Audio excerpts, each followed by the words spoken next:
Allah kasih contoh Rasulullah di dalam rumah tangga. Bahkan istrinya Rasulullah itu lebih dari 4, 9, bahkan 12. Tolong jangan ikut-ikutan lambat. Wah, jangan negatifnya, positifnya. Saya waktunya nggak cukup kalau saya cerita tentang kenapa Rasulullah sampai punya istri 12 itu ada waktunya tersendiri. Salah satunya adalah ilmu. Ya. Jadi kalau orang Barat mah jangan ini.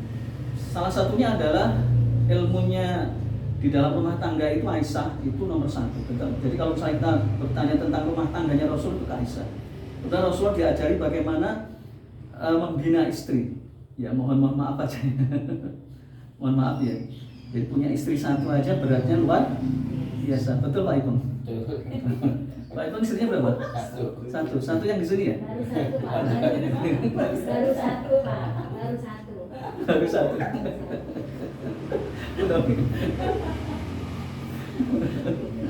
Bu Ipung mana Bu Ipung? Siap ya? Siap. Siap apa? Siap mendengarkan.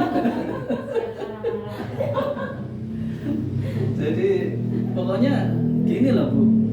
Kalau kita misalnya gini ya, kita harus punya ilmu ya. Jeruk ini kan baik, tetapi banyak orang yang tidak ngerti manfaatnya sehingga dia terperdaya dengan provokatif. Oh jeruk itu jelek karena itu pahit dan seterusnya. Padahal pahitnya jeruk itu ada manfaat yang lain yang dia tidak ketahui. Tapi sekali lagi media itu yang salah bisa benar, yang benar bisa salah. Ya betul. Ya itu media. Makanya saya sarankan ibu-ibu, bapak itu mencari ilmu, pentingnya mencari ilmu. Jadi sayang saya tidak membahas poligami. Kalau saya bahas poligami itu baru ibu-ibu akan terperangah, begitu ya, begitu. Ya, selama ini kan kita mikirnya kan, mohon maaf ya, seksual saja, ya kan? Padahal bukan itu. Nanti ada. Ya kapan-kapan ya.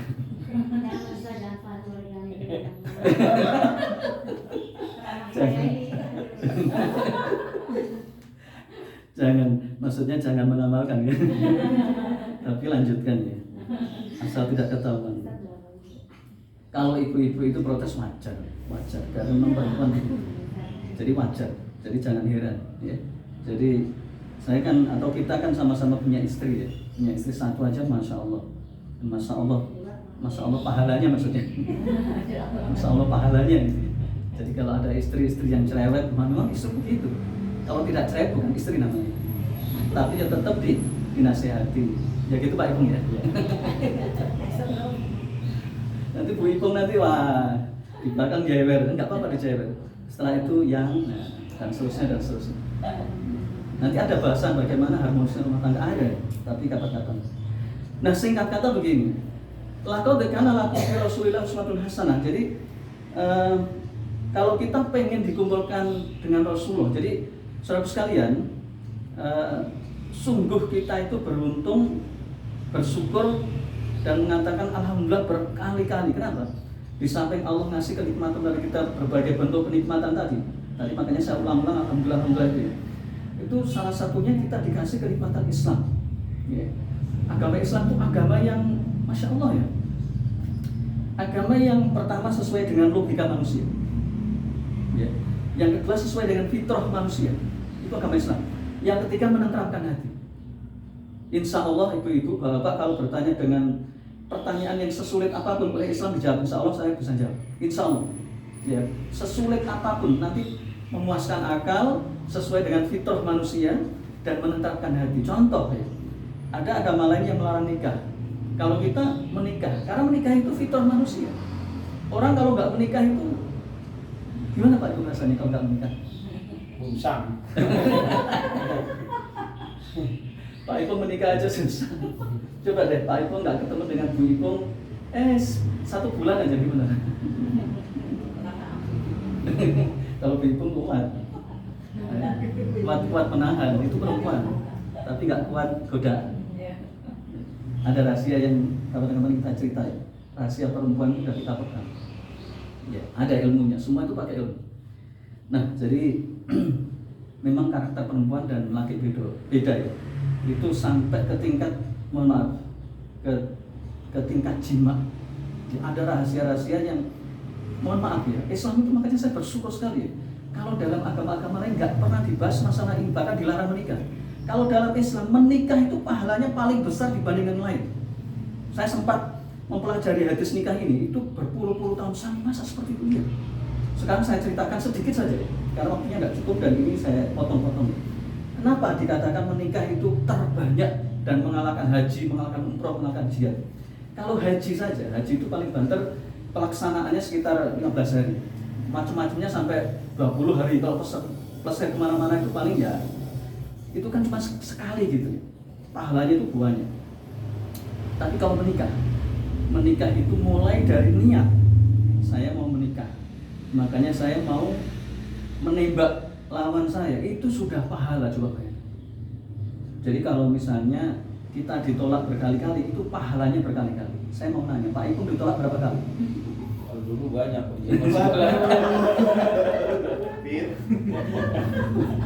Gak apa-apa ini salah.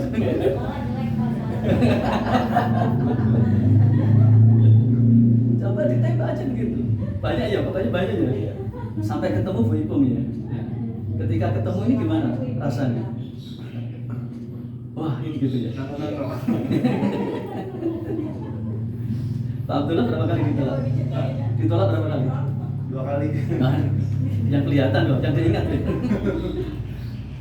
Pak Abid ditolak berapa kali? Banyak. Banyak. Kalau Bu Novi, Oma Novi, oh enggak nolak ya, sempat nolak ya. Ditolak, nolak. Nolak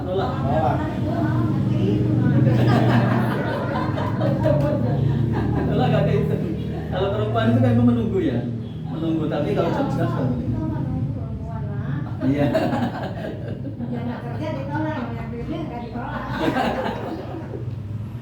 Iya, jadi kita makanya bersyukur Pak Ipung ya, termasuk saya juga gitu. Saya punya trik-trik, saya punya video Pak Ipung ya. Mungkin di putra putrinya atau mungkin cucunya nanti ya. Jadi jangan takut ditolak. Saya itu punya konsep Masya Allah ya. Ya karena memahami agama. Saya untuk menembak misalnya ya. Saya ini sekilas saja ya. Saya nembak yang paling cantik yang secara logika saya harus ditolak. Loh kok begitu? Iya, untuk menguatkan mental. Nah, orang seperti ini kan jarang ya. Iya. Jadi misalnya saya ini suka ini, jadi saya menguatkan mental supaya biasa ditolak. Saya memilih yang sengaja seperti Paramitha Rusady misalnya. Secara logika saya ditolak, ngerti ya? Secara logika saya ditolak. Saya pilih yang paling cantik, paling kaya, paling pintar, pokoknya saya akan ditolak. Sengaja melatih mental. Nah, ketika saya ditolak, ya biasa kan gitu kan. Nah, karena saya memang pilih ditolak. Ya. Nah, pada fase berikutnya saya nembak ini, gitu loh. Itu salah satu trik dan tip. Dan saya niatkan karena Allah, karena ibadah, saya nggak main-main. Nah, saya lanjutkan kenapa nikah itu pahalanya terbesar, karena di dalam nikah itu kita terkumpul masalah sabar, masalah istiqomah, masalah ibadah, mendidik anak, mendidik istri, mendidik suami, kemudian terkumpullah semua ibadah-ibadah itu dalam nikah, mulai waris, mulai silaturahmi, mulai semuanya ibadah itu terkumpul pada nikah. Ibu-ibu silaturahmi nikah di dalam nikah, ya kan? Ibu-ibu sholat juga ada dalam nikah.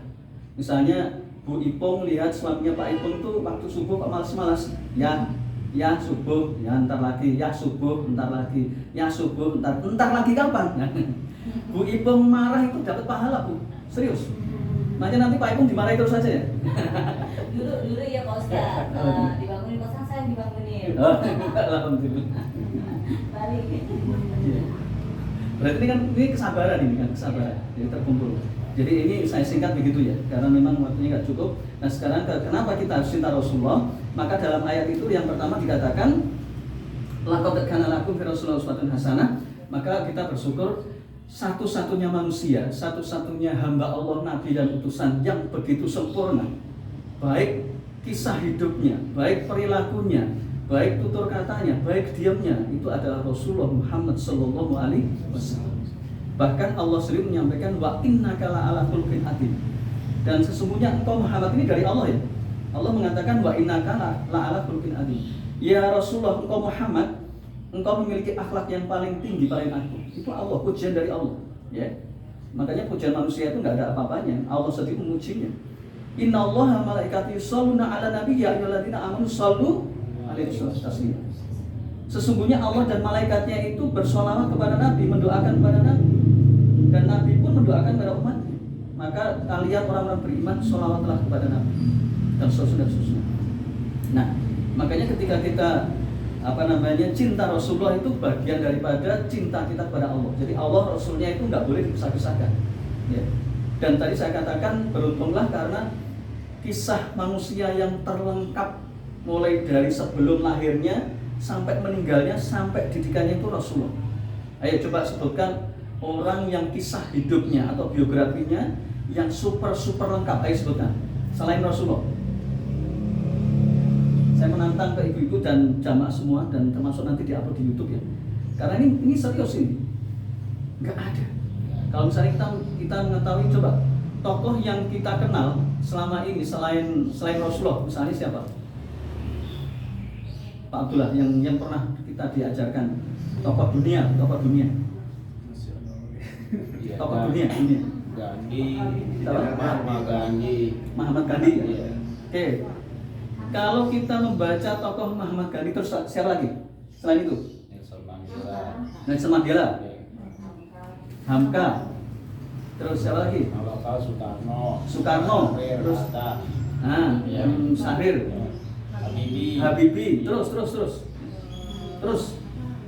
Jokowi.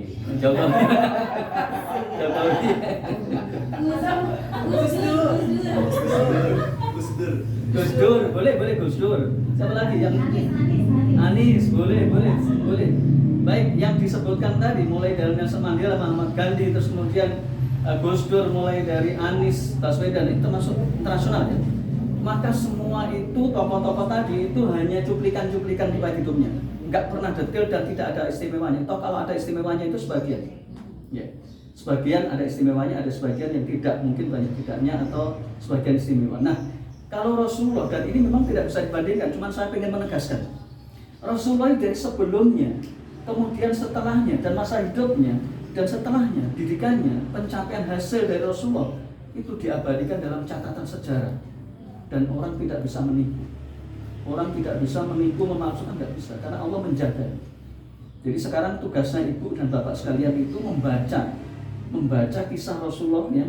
Ada yang mulai, saya punya kisah Rasulullah itu mulai dari yang tipis banget. Tipis itu kira-kira 100 halaman, yang tebal banget itu 800 halaman. Dari berbagai penerbit dan pengarang. Saya ngalah berkah. Ya. Jadi saya bersyukur dan kita bersyukur umat Islam itu punya Rasulullah. Ya. Saya waktunya nggak cukup, jadi saya menyampaikan pangkalnya dan itu menunjukkan bahwa Rasulullah itu masya Allah. Saya tuh berulang kali, alhamdulillah kita dikasih Islam itu udah luar biasa, apalagi dikasih Rasulullah. Dan Nabi kita itu sempurna gitu. Kalau misalnya ada orang bilang, wah begini ya kan dia nggak tahu. Atau dia niatannya itu untuk menyerang Islam, menyerang Rasulullah, membuat karikatur supaya dapat follower, dapat subscriber misalnya, dan seterusnya. Dunia banget ya. Jadi kita bersyukur ada cerita atau kisah yang menakjubkan tentang Rasulullah ya. Jadi tidak ada kisah yang begitu amazing yang itu dipuji oleh bahkan para nabi sebelumnya itu sudah memuji. Kenapa? Karena di dalam kitab mereka disebutkan nama Ahmad itu Muhammad, yang tanda-tandanya itu sudah ada. Bahkan mereka itu seandainya mereka ketemu itu dan seterusnya. Baik, itu singkat kata. Sudah berapa menit Pak? 30 menit. 3 menit ya? 30. Sekarang poin kedua ya.